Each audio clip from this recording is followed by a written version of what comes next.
This is the Arielle Lauren This Show. is the Arielle Lauren This Show. is the Arielle Lauren Show. It's all about entrepreneurship.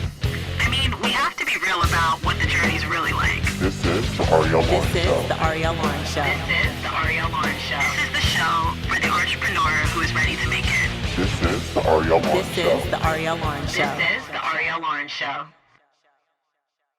So I call this woman my lifesaver. Neghie Thervil is the CEO of Brandora's Box, my lifesaver in terms of web development and graphic design.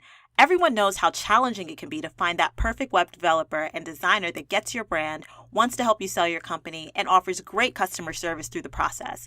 Neghie has gone above and beyond for myself and any clients that I refer to her. I'm so excited to have her here on the show to discuss visual branding, graphic design, and web development.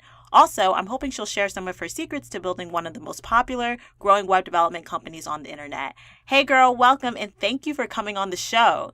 Well, thank you. Is that about me? Yes, I heard my name, ma'am. but was that? Thank you. Thank you for having me. I'm honored. So, what inspired you to become a graphic designer and web developer? Like, how did this whole career even start? Oh, okay. It's actually, I was born before the internet existed. But as soon as I learned about web design and the ability to build websites, I mean, we're talking about years back. Since '99, I was playing around with building websites. Back then it was pure code. There was no there were no tools, so I had to learn a little bit about code to be able to do anything.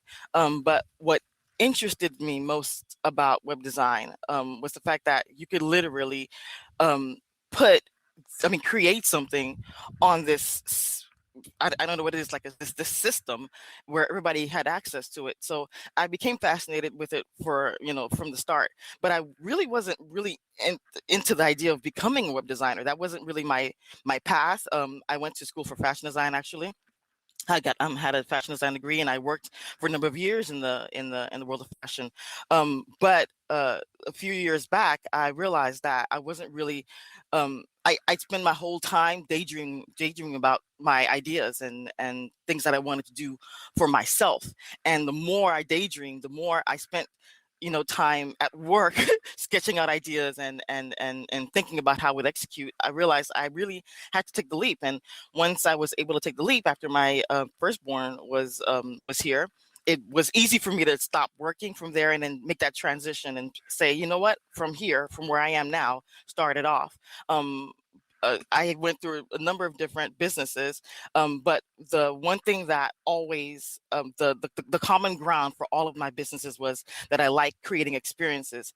And web design was one of those things where I feel like whenever I went on someone's website and it was beautifully made, there was that time where Flash was all the rage.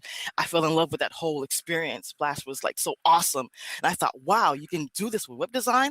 And I got even more fascinated by it. So I started building people's websites for fun. I built my own websites for my businesses for fun, and it sort of just became one of those things I did just in passing. It was something that I did for my, as a passion, just for fun. And it just at some point it became sort of like, well, why aren't you doing this full time? This is something that you're not even having to think about. It's effortless. People are coming to you without you having to do any kind of marketing, it's all referral. And at some point it became like, okay, if you're already in business, make this official and become a web designer, create your web design based business. Even though I am a web designer, I don't consider myself a web designer. It's just what I do as part of the things I want to do, as part of of my passion. I love creating experiences. I love touching people through visuals. I love using my talent to affect people. Web design just seems to be one of those things that just naturally came to me, and I made a business out of it. And I totally feel that, because just in the way that you approach your client work, obviously the websites that you end up delivering, you see that passion, you see how excited that you get about helping people really bring their visual brands to life. And so I'm actually really curious though, why did you specifically choose the path of entrepreneurship? Because I'm sure with your talents as a web designer, you could have easily worked for a big agency or a corporation. I just as I've always so I saw web design and I thought, wow, this is an awesome thing. I like to say that I've been an entrepreneur since birth. And it's probably because of my dad. I saw my dad who really never wanted to hold down a job. And for my mom, he was just sort of a deadbeat.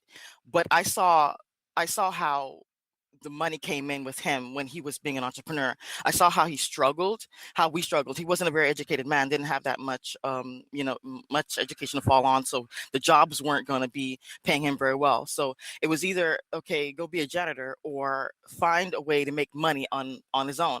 And what I saw was when he was on his grind, when he was free to do with himself, and if he had that support, he would have been so much further. I saw how the money came in when he was free. So in a sense, I think that was built into my subconscious because since high school, I was making money on my own. I learned how to braid hair so that I can buy my prom, my prom everything, get ready for prom. And my whole high school career was built on what I had done for myself. I learned how to braid. I learned how to do little things for people, and I learned how to generate income on my own. So it sort of came naturally to me. So I guess, yeah, when I started to work, I kept thinking, well, I could do this. Every time I saw something that I could do myself, I'm like, well, why am I wasting my time getting this person rich when I could be, making myself rich, when I could be rich myself? So I like to say I've been entrepreneuring it since high school. So it wasn't. I decided to take the leap, but it was always something that I was always in me. It was ingrained in me subconsciously. I think my mom now realizes that, yeah, maybe I did get that from my dad. But yeah, it's not something that was foreign to me, making your own money from your own talents, from your own passions. So Yeah, totally. Cheers to that. Because, I'm yeah. all about, entrepreneurship, taking your talents and passions and really, monetizing them and creating really sustainable, powerful, strong companies that really, serve the people that you, I believe, were, put on this earth to do. And so, Exactly. in terms of inspiration, I'm curious, like, what brands, inspire your, design, or just what in general inspires your design when you're working with clients? I guess in general, I like I said, I think I like to collect logos. It's weird because I have like this area on my Google Drive where I keep all these logos that I'm inspired by, or all these brand when a brand comes out and really sort of stands out for me. I like to keep everything that they do. For instance, a Birchbox. I thought, well, what a genius concept as soon as I heard it. I loved everything about it. There are a zillion Birchboxes, but Birchbox was one of those that stood out for me. I loved their whole branding. I loved the experience, and that's my obsession. When there are tons of companies, there are tons of businesses that are out there, but not all of them seem to matter in the grand scheme of things because they don't take the time to create experiences. So um, a lot of the top brands, of course, they couldn't be top if they weren't on their P's and Q's about creating experiences. When you think about Daimler-Benz, when you think about BMW, when you think about how they make sure that when you hear their names, you feel something. You immediately think of yourself as somebody when you think of being in their or using their products. And that's what I like, that transformative sort of branding. So anything that creates an experience, yeah, Birchbox to me, I think, is the one that comes to mind more recently, because I loved how they put themselves together. I love how you experience things when you get that box. I mean, they're not a brick and mortar, so there's no, touching and saying hi to you in that way. They have to rely on their product to create that experience for you. So when you get that product, when you get that box, what are you getting? What are you experiencing? So that box has to do all of the speaking for them. If you get that box and it's a hot mess, or it's missing components, or it's lackluster, that company doesn't survive. So for me, yeah, Birchbox for me sort of represents what it means to create experiences for your clients, whether or not you have a brick and mortar, whether or not it's something like a web design business like mine, where you can't really touch it, but you can feel it. When my clients see what I've done for them, they feel something, and they feel like I've done something for them. Arielle, you said I changed your life. That is crazy. Girl, like you made my life That's all the way ridiculous. That's better, like, come on, all the seriously, way change your life. better. But to hear No. that pretty much so, is what I wanted to give my clients. I want people to feel that I've been there and done that, and that makes me, that fulfills me. That knowing that I've affected somebody in that way, and I think the people who leave a legacy, who leave real legacies in life, are the ones who touch people in a very incredible way. So, and that's what, to me, the brands that stand up for me, the ones that I love to watch, are the ones that create those kinds of experiences. Yeah, experience is everything, really. Yeah, Like, particularly when you're running a business that doesn't have like that, brick and mortar, I think, kind of space. It's like your website becomes that experience, or at least the start of that experience when someone comes to meet you in your company. And so I exactly. find that, like, a lot of people don't necessarily invest the time or the money in making sure that, their web presence is really strong. And there are many ways that you can do that. I know that you both teach people how to do it themselves in terms of building their own website and their visual branding, and then you Mhm. also have your company that does it for people. But either way, regardless of which kind of avenue you take, it's so important for you to recognize just how important visual branding is, how it sells your company, how it increases your sales, and really just sets you apart as well from your competition. So I think that's Yes. something that you've really mastered, and I'd love if you could just walk us through the process of when a client approaches you. Like, what's the process from idea to execution? Sure. Just to expound on what you're saying, I often like to say people pay for pretty. And I don't think people realize the real power in making having something look beautiful. Beautiful people get a lot of attention, and sometimes get things for free just for being beautiful. And when you think about your product, you want to think about how people are going to perceive your product as soon as they see it, whatever it is, whether it's physical, tangible, or it's something that you're selling online. You want to make sure that when people see it, they think, wow, this must be worth something, just because you've put the front effort of making it beautiful. But yeah, for me, the process, when a client first comes to me, I like to make sure that we are first in alignment about basically what I can do for them and what they're expecting from me. So I had a client once who came to me, and he had a particular, I guess, style that he wanted. And when I saw it, I was like, this is like from 1999. I can't very well take your money and give you something that I know is completely outdated and won't do anything for your business. But he wanted it exactly like that. I had to let him go, because I was never going to be able to deliver something that he wanted, because one, I would be disappointed about the project. I wouldn't want to work on it. Two, he would probably feel the lack of love. So for me, the first thing is about alignment, making sure that you're coming to me because you know the work that I do, the kind of work that I do, and that you're going to like what I give you based on what you give me. And then the next process, of course, is to talk about your vision, what you want. The closer I can get to your vision, the closer I can get into your head, the better I can execute your vision the first time. Because a lot of clients, they think that they can just give me their content and I should be able to figure it out. But I need to understand what you consider beautiful, what you respond to, what you want your clients or your customers to respond to. So I need them to understand what you're envisioning, and I do that by asking about what inspires you, giving me inspirations, what do you like to see, and from there we basically figure out what you're going to get from me. Love it, love it. And I think that process, particularly when you talk about alignment, I think that's a bigger lesson as well for entrepreneurs, because Yeah. I think sometimes the mistake that people make when they're first starting out in business is that they accept any and everyone Oh yeah. as clients. And truthfully, you'll learn the hard way. I know I've learned the hard way. There are Oh some yeah. clients and there are some projects that are not for me, and I can either refer you to someone else, who can potentially do that, or I can just simply decline and say, you know what, this is not a fit for me, or frankly, I'm looking at this project, I don't agree with the strategy, I know it's not going to serve you.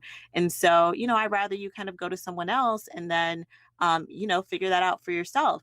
And it's funny because I've had clients come back to me like Yeah, afterwards. yeah, They're like, yeah. yeah, Don't they? I went and I tried and It didn't. Yeah, it yeah. didn't work out. It didn't work Yeah. out. And I'm like, I mean, I don't want to be saying like, I told you so. But at the But same time, it's like, I have to protect myself so that I'm not stressed out and I'm not unhappy because, I take my job very seriously. I take my client work very seriously. I well, it's want your to be able to reputation. deliver. It's Yeah. absolutely your reputation. If they walk away and they're unhappy, think about what they're going to say about you. Are they going to refer you? No. And that stunts your business. And my business is literally built on referrals. I haven't, and this is not to say that I shouldn't be, but I really haven't put any real amount of dollars behind marketing. But I think for someone who wants to grow, you definitely want to go there. But for anybody who wants to start a business based on their passion, you start with the people that you know, and then you do the most bangest job you can do for them, and they're going to refer you, they're going to talk about you, they're going to send clients your way, so you could get your first 10 clients within a month and you did nothing.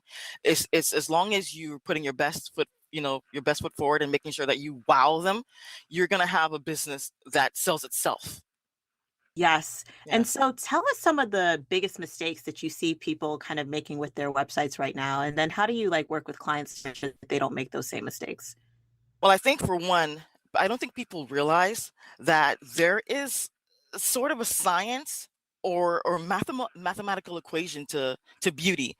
When you want to break down beauty, if scientists have tried to break down beauty, and what they find is that beauty has certain measurements, and even in nature, there are things that make something beautiful, but there are rules that you can follow to make sure that you at least have something that is going to be visually appealing to most people. You're not going to be able to please everybody, but you want to have that mass appeal of beauty. So, for instance, I think one of the biggest mistakes people make when it comes to their websites is that they don't understand the power of color, and they don't understand the importance of layout, and they don't understand the importance of typography. If you understand the rules of those three things, it sort of makes it very easy to come up with something that's going to be actually visually appealing to everyone. So colors, you don't want dark backgrounds, especially now. I think back in the day, there used to be a whole bunch of rainbow colors. That was the thing, make it as colorful as you want. But when you look at what makes something very classic, white and black always wins. Okay. If you're not sure, go with black and white and add accent colors. Accent colors are your friends. So if you start with a base of black and white and you bring in accent colors, you can't go wrong. The second thing is about the layouts. Layouts are very important. If you're going to build a house, you need to have a plan.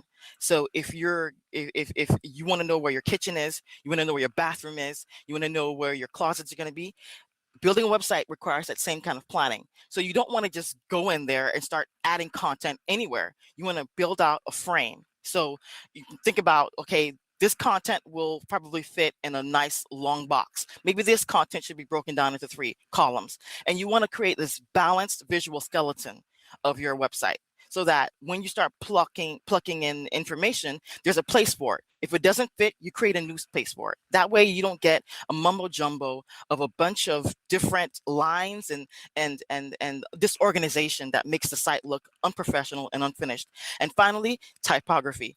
I consider typography or fonts to be like the eyeliner of web design, because it literally helps define and create that finished look. If you use bad fonts or bad typography, it completely collapses the site. So if you're trying to go for an upper sort of a more high-end clientele, you don't want to be using Comic Sans. If you want to know what Comic Sans is, check it out on Microsoft Word or anything that could give you a reference point. It looks like children's writing. You don't want to use the wrong fonts. So I think font choice is very, very, very important. People don't really think about it, but it's a very, very important detail that really finishes off a site really, really nicely. So color, start with a good base, which is black and white, and use accent color as opposed to creating all kinds of color. I love color, and because I mastered that, I can play around a lot more than people. But if you are not that great in it, start with a black and white and then add in accent colors. That you cannot go wrong with that. And then worry about your layout. Make sure that there's a place for everything. And then worry about typography, making sure that you use the right typography, because typography is very, very, very powerful. Wow, girl, you Yeah. just dropped some knowledge. Oh, Yes. She broke it all the way down for you. I hope that was helpful. Yeah. Yeah, that was totally helpful. And I love that you said that typography is the eyeliner of web design. That's a tweetable. Like, It is. seriously? Because it's true. It's true. You know, all of True. the things that she said in terms of color and typography and layout and the way that you kind of format your content, like, that all does play a role with how you end up engaging with the person visiting your site, which hopefully would be a customer, a prospective customer. And Exactly. so that experience, you know, how they experience your content, how they experience your brand visually, what they feel, you know, what different fonts kind of represent, and, you know, what it signals about how you do business and who you are as a company or as a person. Who you're I think speaking to, exactly. exactly. It's so important. And so I know that you're the mom of 3 little ones and your wife. Oh, So I know you have this, like, you just have so much patience. Like, Neghie, I know that it has huh. to be part of being a web designer, because Lord, like, even the most well-intentioned clients, like, you Yeah. know, they're just changes and updates and things that need to happen. And so um I think I'm curious as to just how you handle that, and you know, maybe some advice that you can give to entrepreneurs about the art of patience. Well, the truth is, I just read a book from I remember the title, Better Than Before, by I think Gretchen Rubin, and it taught me a lot about myself. There not too many books teach me that much about myself, because I'm really, really self-aware. But this one was really, really important, because I learned something about myself that was like, okay, so not everyone's going to be like this. So I learned that I'm what they call an obliger, someone who really takes care of people. I put people first. And initially, I thought it was a very negative thing, but I will forego working out so I can finish a project that probably I have plenty of time for, but I want to make sure that it's perfect. So I will forego. I'll forego my needs, and I'll put everyone else in front of me. Not everybody, and it's the truth. Not everybody will do this. There are 4 types, and there's a questioner who really is, it's about them first, and those kinds of people are the kinds of people who can kind of do the kinds of large businesses that really doesn't really matter about clients, touching the client. They're really about making sure the business runs. But for me, I think I'm built for this kind of client work, because I do have the kind of patience. So I think before saying that anybody can, learn to be patient, I think you need to know yourself more than anything. If you're not the kind of person who is going to want to make sure that the client is taken care of, and it's really about growing for you, and it's really about, and it's not to say that being anything other than me, it means that you're selfish. It's just that we're not all built to be client-based works. There are some of us who are built to build bigger businesses. If that makes any sense?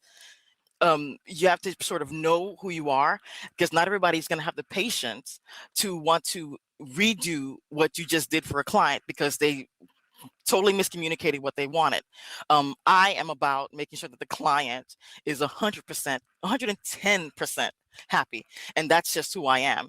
And if you're not the kind of person that's going to be the kind of person who's going to oblige your way through making sure that the client's 100%, 110%, find a business that you can find your strength in. That's where I am at. I could have very well built Brandora's Box to be more like a big business, which means people come in, I have people answering the phones and consulting them, which is sort of where I'm going to end up going, because I want to build a bigger business and I want to work on other passion businesses. But for me, understanding what your strengths are very important, so that you can build a business that you'll be happy with. It matters Yeah. how you structure yourself. It totally matters how you structure yourself, and it totally matters that you know yourself. I Yes. think that entrepreneurship can make you, if you're not self-aware, it will so make you so much more self-aware, because you get Yes. to see, you know, what What gets kind of person you are. Yeah, like what comes up for you, Yeah. when you're working with clients, when you hit obstacles and all those things, like you really get to know yourself in terms of Yes. what are my strengths and what am I good at, and what have I really put here on this earth to do? What kind of services am I built to deliver? And Yes. it's How do like, you oh my, react to negative situations? Yeah. How oh you girl, react is, yeah, yeah, very big. Yeah. Do you go down? totally. Yeah.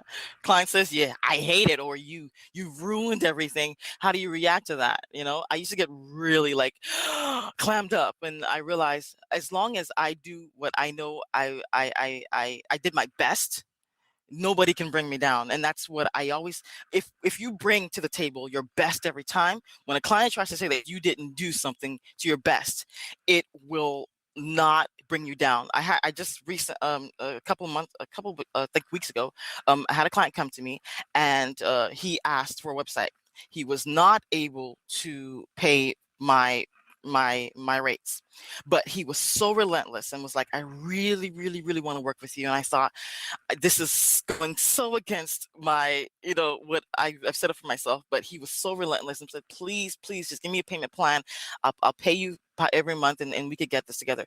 So I delivered the website, and suddenly he's like, oh, well, this is not exactly what I was looking for. I wanted this, which was nothing we had discussed, nothing that we had talked about. And he was so disappointed. I was like, well, that's weird, because this is what, we talked about, but whatever. I said, you know what, then no problem. I will completely start over again, even though we did not discuss this. And I said, now that you're asking for these things, the scopes have to change as well, because we did not agree upon all these things that you're asking for. And he decided that he was going to say, like, he was going to stop the project midway, after I've done all the work I had done, and he didn't pay even a fraction of what was supposed to be paid. And I said, you know what, let's just leave it here, no problem. Next thing you know, he's trying to get a refund from PayPal.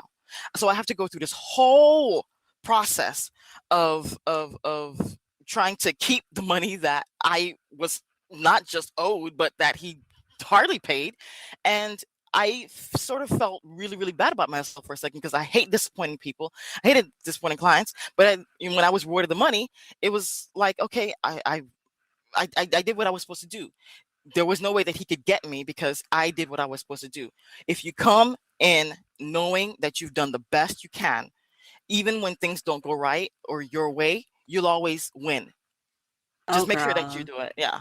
that is ridiculous. Yeah. And you know what? But But it it will feel speaks. ridiculous, right? That's It part is, of but it speaks to a larger lesson that I always teach my clients, particularly when I'm coaching. Mhm. Not so much, when I'm consulting, I'm doing a lot more of the work. But when I'm coaching, different entrepreneurs who come to me and they ask, how should I run my business? How should I engage with clients? I always tell them, your prices are your prices. And Oh, the reason you set your prices, like I know for me, the reason I set my prices at where they are is because I've found, and I think a lot of entrepreneurs really back me up on this, is that those people who, might not necessarily, have the budget, mhm, but, really feel like you should bring your price down and, mhm, want you to, do et cetera, instead of just waiting till they mhm. have the cash to be able to Yes. pay you and invest in your services, it ends up turning into a mess. And so I found my stress level, I kid you not, my stress level is so much lower with my clients that have higher retainers than me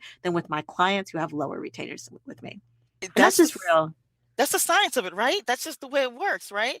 So It once you is. get that, yeah, you're so right, Ariel, because once it clicked, like, this was the one experience that I needed to be like, you know what?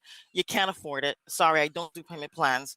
Come back when you're ready. I can say no with confidence, because he really wore me down, and I was like, okay, he sounds like he's really serious, but it always comes back to bite you when you don't follow, when you don't stick to those rules that you set for yourself. It will come back to bite you. Just stick to it. Yes, like you said, the stress level stays down. You're much happier. You get to work with clients that are ecstatic about your work and appreciative.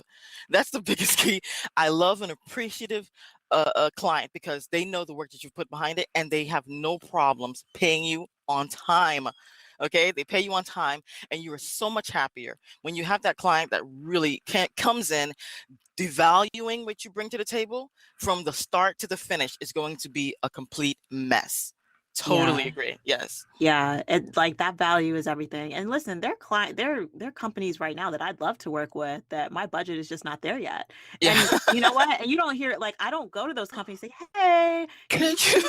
please, give me a discount? Please, please, please, please, please, please, please." And it's like, no, I know because, as an entrepreneur, I think it's a respect thing. And so it's like that company values their services at a certain rate because they deliver at a certain level. And so therefore I need to stack my money and get Yes, myself together if I exactly. want to work with that company. Have And you that's ever what I done that, do. Ariel?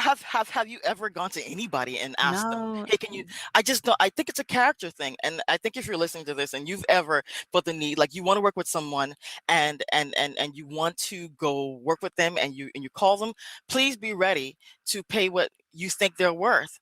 And if you're not willing to pay their what they're asking for, then you're saying, "I don't think you're worth this." So don't ever go to someone and ask them to to depress their prices if you think what they're doing is the bomb.com. There's a reason why they're priced where they are, and I think it's a character thing. It takes a certain kind of person, I think, to be able to go to someone and say, hey, depress your prices for me because I don't think that I can wait long enough to accumulate the money to come to you at a time where I can afford your services. I think make sure that you come to these people um um with gratitude, I think, saying that I value your work and I want to work with you. yeah, That's my it all suggestion from comes that end. back. Yeah. All comes back to love, all comes back to Yeah. gratitude, Yeah. and also just taking self-responsibility because as entrepreneurs, we have the power to create whatever we want to create. Yes. And I don't believe in a money lack mindset. And so I believe that if you're focused, and one, you train yourself to believe that you're capable of earning the money that you Oh, want to earn to get something done, yes, that you is so can deep, totally do Ariel. it. Yes, that is, Yeah. you're so right with that because it is the mindset. If you feel like you will never be able to get the money, you would go and say, "Could you please bring down the price?" Because you don't feel like you'll ever, be able to collect enough money to do it. So it says more about what you feel about your place and your position, and how you can go about making money for yourself and generating income. If you don't see that you're able to get it from there, I think you need to start thinking about ingenious ways of serving others so that you can create the income, right? That's what Yeah. really being able to be an entrepreneur is. It's about being able to serve others, and the better you can serve others, the better your money looks, honestly. So if you're in a position where you feel like you could never make the kind of money that would allow you to get the things that you want in life, it's time to reevaluate how you think about money, your money perceptions, and what you're doing to get that money. For sure. So Yeah. tell us what's next for you, Neji. Like what's in store in terms of what's happening with Brandora's Box, any other programs you have coming up? Like give us a scoop. Yeah, so with a business like Brandora's Box, the way I built it, I struggled at the very beginning about whether or not I wanted to build a passion-based business or one of those, bigger businesses. And my husband was sort of like the kind to be like, "Hey, build a big business so that you can be free." And at first, I was kind of sort of like, "Well, I like touching clients, and I still do. I like being able to have that hands-on experience, and I didn't think that I could have that when you build a bigger business, but." I now understand that you can give people experiences in very, very different ways. So, but it's also very important to me that I wasn't sort of enslaved by my client work, which I sort of have done for the past year or so. I enslaved myself to the work as opposed to, letting the work fulfill me and creating and being able to serve my clients in a way that doesn't burn me out, but also serves them, the same way I would like to serve myself. So now I think I'm in the path of making sure that Brandora's Box can survive without me being there 24/7. So, and I also want to be able to serve more people without having to kill my prices. One of the biggest things is, every time I try to bring my prices to the level I think I should bring them, I sort of kill the market that I was trying to serve in the first place. So trying to find a balance between serving the people I want and still being able to live is a very tightrope. And I think if you're an entrepreneur and you're trying to make that leap, it's very it's a very confusing and sort of you sort of need to be able to make sure that you're taking the right steps and making the right moves and making the right changes, because once you change one thing, everything has to change behind it. And I learned that the hard way. So Brandora's Box is still going to be my baby, but but I need to grow it so that I can leave and it's still working and still making me money. So I'm creating these packages that will serve my client base, my customer base, and do it on a bigger level. I'm going to create bundles for clients so that they can get the whole experience. They can get web design, they can get social media, they can get all of that in these bundles, and create monthly packages so that the cost of creating an overall great online experience becomes much more affordable, but also for me, I can become a much more well-rounded entrepreneur. And for Work Your Website as well, I've created the courses, and I'm not pushing that more often, but I also sort of want to start teaching a lot more as well. So Brandora's Box is going to get set up the way it is so that I can do a lot more teaching. I think I like that aspect of serving. I like teaching, and I like the idea of being able to help others who not only want to learn their online presence, but also learn maybe to start their own branding and or web design business. So that's where Work Your Website is. That's where Brandora's Box is going. I'm trying to build businesses as opposed to these smaller sort of mom and pop shops, because I want a life that is probably more extraordinary than most people want. I'm not afraid to admit that. I want a lot of things, and I want to live an extraordinary life. So I'm setting myself up now so that I can do all those things. I have other little businesses that I'm into, but for the most part, these core products are what I'm really focusing on. So Brandora's Box is going to get a whole brand new facelift. It's going to be much more commercial, but much more approachable. And for Work Your Website, I'm going to do a lot more teaching and consulting. You will totally have that extraordinary life. Yeah. I don't doubt it. I fully support you and appreciate you. And for everyone who is listening, you better book Neghie now. Book her now. Seriously. I mean, one, her calendar loves to fill up, which I'm sure she'll tell you herself. But I just think that when it comes to finding and having a web developer, web designer, who can really take your brand to the next level, like, this woman is the real deal. And I'm so grateful to you. Thank you so much for all that you've done for my, websites, and my business. I appreciate your patience, your dedication. You're truly phenomenal. So thank you again for coming on the show. Well, thank you. But I like to say that I don't consider myself a web designer. I consider myself a branding experience strategist because I'm so much more than a web designer. But yeah, in every way, I'm going to try to touch you, and that sounds wrong, to give people experience. Sounded totally wrong. Yeah, to give people an experience, whether or not it's web design, whether or not it's through products, through teaching. It's about creating experiences for my clients and customers. So I'm sort of a brand experience strategist. That's how I'm going to call Yes. it. And there you have it, the Yeah. branding experience strategist extraordinaire. Thank you again for coming on the show, love. No problem. Thank you for having me. And for everyone who wants to, learn more about Neghie's work, we're going to link up all of her websites and links in the show notes. But you can go to brandorasbox.com, workyourwebsite.com, WERK, yourwebsite.com, and Neghie.com. And thank you, everyone, for listening. You can subscribe to the Arielle Lauren Show on iTunes, Android platforms, and YouTube. Just follow the links on ariellelauren.com. But don't click off this episode just yet. I always like to give a free gift, discount, or special offer away for every episode. So hold on for a few seconds.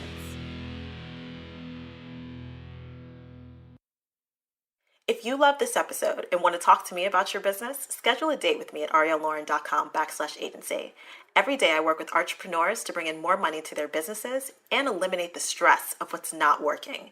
Go to ariellelauren.com/agency. Let's get working on your business and get rid of what's not working for you today.